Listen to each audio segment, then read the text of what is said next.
Pessoal, eu venho aqui para falar um pouquinho sobre uma das teorias que... Bom, eu não vejo muita gente falando sobre isso, na verdade eu não vi ninguém falando sobre isso. Que existe essa teoria que eu posso dizer até que é deliciosa para quem ama cinema. Bom, é surpreendentemente coerente, inclusive. Mas que teoria é essa, né? Bom, 1 milhão de maneiras de pegar na pistola. Aquele filme com o Seth MacFarlane, cara, eu acho que não é só uma comédia cheia de participações especiais. Não. Isso, eu acho que é muito mais do que apenas isso. O filme, ele poderia funcionar meio que como uma ponte que une um universo inteiro de vários filmes. Né? Mas por que eu digo isso? Bom, Tarantino, De Volta para o Futuro e o MacFarlane. Tudo no mesmo universo. Cara, calma, mas como assim? Deixa eu explicar, pera. Seria uma ponte secreta entre os universos dos filmes do Django Livre, De Volta para o Futuro 3, né? Porque a gente já tem aí a viagem no tempo. Justamente porque a gente tem cenas, por exemplo, com o Jamie Foxx fazendo o Django numa cena rápida, lá dentro da história. A gente tem um momento em que o Dr. Brown esconde o DeLorean, né? Isso ainda no Velho Oeste. Ou seja, se passa mais ou menos na época ali em que o Dr. Brown está no terceiro filme. Aí a gente pensa, né? Pô, a gente tem uma linha do tempo já definida ali, né?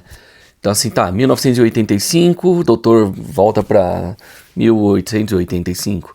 Em 1858, só inverte ali, fica 26 anos de diferença, seria o tempo dos acontecimentos do Django Livre até o Django se encontrar com o Seth MacFarlane lá na história das 1 milhão de maneiras de segurar uma pistola. Cara, isso cria uma linha temporal compartilhando o Velho Oeste cinematográfico. É um negócio louco, né, a gente pensar desse jeito. E o mais assustador é que as evidências aparecem, né, oficialmente nas cenas, porque são os próprios personagens que estão ali. Então, o que a gente pode pensar? A teoria do Velho Oeste. Eu deixei até anotado aqui por causa de eu esquecer algum detalhe, mas o que eu escrevi aqui pra mim? No filme do Seth MacFarlane, existem dois, né, personagens que aparecem. No caso, o Jamie Foxx, que aparece claramente como Django, usando a mesma visual, a mesma postura do personagem no filme do Tarantino. Até aí, ok. E o Christopher Lloyd surgindo como o Doc Brown, escondendo a sua famosa máquina do tempo, DeLorean, né, dentro de um celeiro. Assim como no De Volta para o Futuro, né, em 1885, De Volta para o Futuro 3. Só que lógico, fica parecendo só que é uma piada metalinguística e tal, mas e se não for? E se isso for realmente um universo próprio? É aí que entra a minha ideia do porquê que eu acho que seria muito viável e não apenas uma piada. Ó, qual que é o ponto central dessa minha teoria aqui? 1 milhão de maneiras de pegar na pistola acontece literalmente no mesmo Velho Oeste visitado pelo Doc Brown e vivido pelo Django. Até aí ok. Então... Ou seja, a gente vê que o Django sobreviveu aos eventos do seu filme, o Doc Brown realmente estava escondido naquela região do oeste americano, e o Albert Stark, que é o personagem do Seth MacFarlane, né, ele vive sem perceber no meio de personagens históricos absurdamente importantes para o futuro do cinema, ou no caso do passado. Bom, aí você leva da forma que quiser. Mas como que isso se encaixa? O Django Livre se passa em 1858. Cara, esses eventos, o que acontece? O Django derrota o Calvin Candy, destrói a Candyland e foge com a Brumhilda. Até aí, ok. Spoilers à parte, quem assistiu entende o que eu tô falando. Só que a teoria pode, né, sugerir algo muito maior aqui pra vocês. Por quê? Pensa no seguinte. Depois desse massacre, o Django se torna uma lenda viva no Oeste. Ponto. Histórias sobre um pistoleiro negro impossível de matar começaram a circular pelos estados do Sul e do Oeste. E isso explicaria também o porquê que anos depois, no 1 milhão de maneiras de pegar na pistola, o Django parece apenas estar de passagem como um andarilho lendário. Ou seja, a gente já tem aí como construiu 26 anos depois e o cara tá lá ainda sendo uma lenda. Só que aí a gente vai para 1885, 26 anos depois, que é o De Volta para o Futuro 3, quando vai para o Velho Oeste. O que acontece? O Doc Brown fica preso em 1885 e esconde o DeLorean ali numa mina. Só que tem uma cena muito específica. O que acontece? Ele aparece dentro de um celeiro trabalhando freneticamente na máquina do tempo. E essa exata cena é recriada no 1 milhão de maneiras de segurar a pistola. Então, isso pode significar algo gigante dentro dessa teoria que eu posso dizer para vocês, que é o seguinte: o Albert Stark literalmente passou perto do maior segredo temporal da história, sem ele perceber. Ele poderia ter viajado para o futuro ou para mais passado ainda. Seria curioso, né? Só que aí a gente tem que lembrar que, enquanto o Albert reclamava da própria vida amorosa, o Doc Brown estava tentando impedir paradoxos temporais, a poucos metros de onde ele estava. E o que isso significaria se isso for canonizado, se for um cânone mesmo disso tudo? Se a gente aceitar que essas participações aí como eventos reais dentro do universo, então o Velho Oeste cinematográfico vira um universo compartilhado entre esses filmes. O que faz com que a gente assista em maratona a trilogia De Volta para o Futuro, o filme do Django e finalizando com 1 milhão de maneiras de segurar a pistola e virar uma quintologia, por assim dizer. Eu não sei se é essa a palavra, mas é interessante a ideia, é uma teoria boa. Aí a gente pensa no cenário, né, do Velho Oeste cinematográfico virando um universo compartilhado. O que a gente tem nesse cenário? O Django existiu historicamente, o Doc Brown viajou para esse mesmo período e o Albert Stark testemunhou tudo sem entender nada. E mais, a cidade de Old Stump poderia ser apenas uma região próxima de Hill Valley. Logo, a gente tem aqui um universo de Velho Oeste compartilhado muito interessante.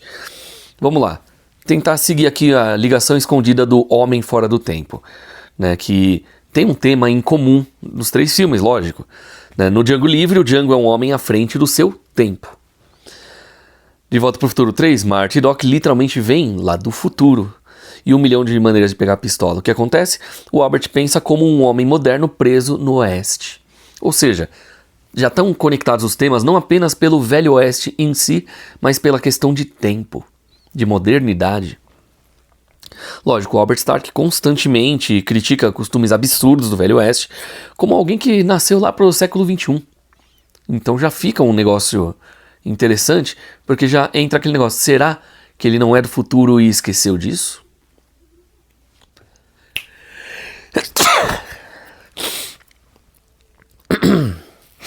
Bom, isso faz parecer que ele pertence mentalmente ao futuro, quase como um descendente espiritual do Marty McFly e da sua família. Agora tem a hipótese mais maluca: o Doc Brown conhecia o Django. Porque isso abre uma possibilidade incrível. Por quê? O Doc Brown, ele sendo um cientista obcecado por história, tanto que ele se casou com uma professora chamada Clara Clayton. Para quem assistiu o 3º filme vai entender o porquê eu tô falando disso. E provavelmente ele conhecia a lenda do Django Freeman. Olha que interessante. Porque quando chegou em 1885, talvez ele deliberadamente evitasse contato com Django para não alterar eventos históricos importantes. Mas isso falhou, né? Porque Albert Stark viu os dois. E se o Albert criou uma linha temporal alternativa por causa disso? Pois é. Porque no final do 1 milhão de maneiras de pegar na pistola, o Albert ele sobrevive a situações impossíveis repetidas vezes. Então talvez isso aconteça por quê? A presença do DeLorean e das viagens temporais já estava desestabilizando a realidade daquele período. Então a gente tem aqui uma explicação para o tom quase cartunesco do filme comparado, né, à realidade daquele período. O Oeste já estava ficando quebrado temporariamente, ou temporalmente. Bom, Então a linha completa, né, a linha do tempo completa seria mais ou menos assim. 1858, os eventos do Django Livre. Ok, o Django se torna uma lenda. 26 anos depois, 1885, o Doc Brown chega no Velho Oeste. Esconde o DeLorean. O Albert Stark vive em Old Stump, perto de Hill Valley. O Django aparece pela região como um andarilho, uma lenda. Os 3 universos colidem silenciosamente. Aí chega 1985, 100 anos no futuro. O Marty retorna ao futuro, de volta para o futuro 3, e a linha temporal segue alterada dessa forma. Num futuro distante, ou seja, os filmes de faroeste, nada mais seriam do que versões romantizadas dos eventos reais. Pois é. E assim, o detalhe mais genial dessa história toda, dessa teoria, é que funciona justamente porque o Tarantino adora universos compartilhados. Ele faz isso com todos os seus filmes. Logo, De Volta para o Futuro e Um Milhão de Maneiras de Pegar na Pistola pode fazer parte de Cães de Aluguel, como pode fazer parte de Kill Bill, Pulp Fiction e por aí vai. E isso seria um negócio interessante, porque aí fica um enorme, né, universo estilo Marvel e DC, só que misturando o Velho Oeste e situações bizarras e viagem no tempo. Seth MacFarlane ama um humor metalinguístico. E De Volta para o Futuro meio que já brinca com essa ideia de múltiplas linhas temporais. Então, embora claramente não tenha sido planejado oficialmente pelos estúdios, o próprio cinema acidentalmente criou um multiverso do Velho Oeste. E talvez o Albert Stark ele tenha sido o único homem comum a cruzar com o Django, né, o Django Freeman, e com o Dr. Brown, sem jamais perceber que ele estava no meio de uma guerra temporal. Pois é. Já pensou nisso? E segue para mais teorias.